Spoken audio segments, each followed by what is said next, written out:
Artistic, cultural, and architecturally significant sites around the world face a multitude of threats. World Monuments Fund is here to protect and conserve these marvels of human achievement for future generations.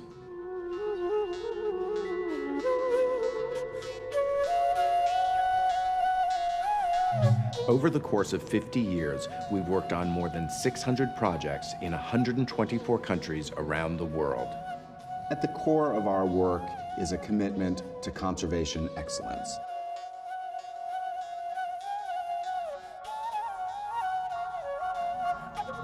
A great example of this is our work at the Chang'an Garden in the Forbidden City in Beijing. It's a complex of pavilions built by the 4th emperor of the Qing dynasty.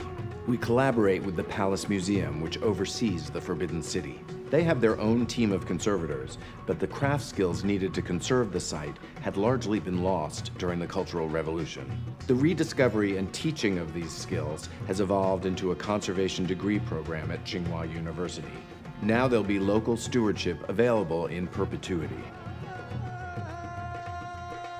We're doing this work in a very challenging time right now. We are seeing a willful destruction of these things. We're bombarded with images of devastating destruction. The threat to cultural heritage strikes us all at our heart.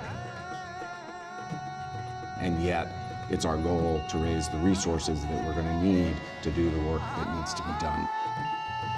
We're really honored to be able to work with Iraq's State Board of Antiquities and Heritage on a conservation project at Babylon. It's Iraq's most famous and most popular archaeological site. It's difficult working there. It's at times dangerous, but we monitor it very carefully. We're using state-of-the-art laser technologies to document the site and to plan its conservation.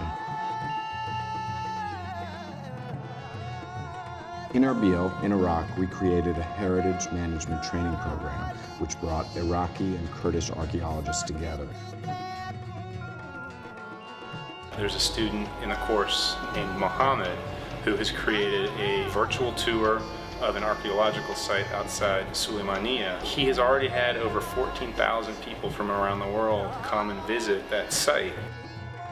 World Monuments Fund has been responding to natural disasters ever since the massive floods in Venice 50 years ago.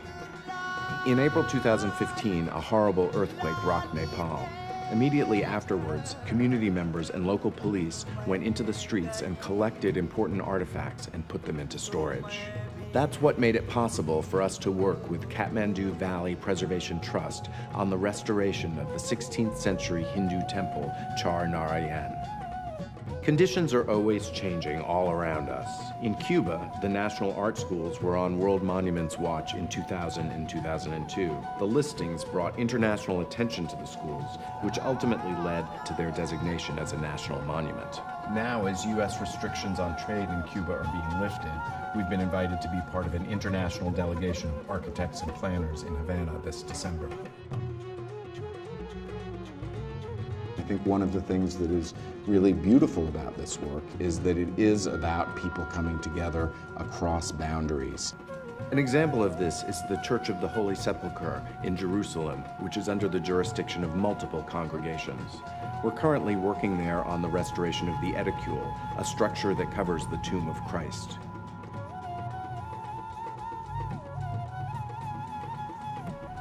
In Cambodia, at Angkor, World Monuments Fund went in after the Khmer Rouge genocide. In that case, it wasn't the temples themselves that had been devastated. The people who had the knowledge to take care of these remarkable monuments had been killed. I am PHALLY. I have been involved with World Monument Fund since I was a student at Royal University of Fine Arts. I am now Senior Architect Project Coordinator of the World Monument Fund program in ANGKOR.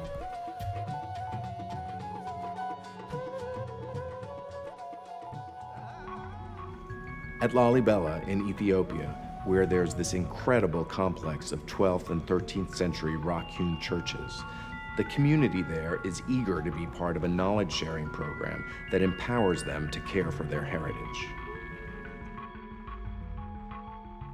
Conservation intersects with social impacts.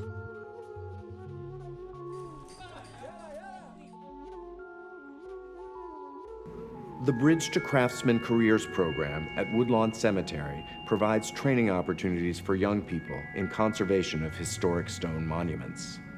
I give as much as the guys. I'm on fire out here. They have an apprenticeship continuation of this program that I really want to be a part of. I could see myself making a career out of this.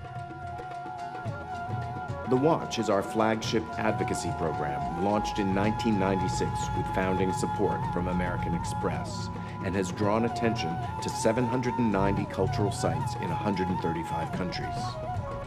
CHANKILLO in Peru is the oldest solar observatory in the Americas. It was on the Watch in 2010. After several years of study, we're now starting conservation work. It was a really great eureka moment. We realized that the towers were actually horizon markers, keeping track of the movement of the sun as if they were a ruler for the sky. These sites are our highest form of human achievement.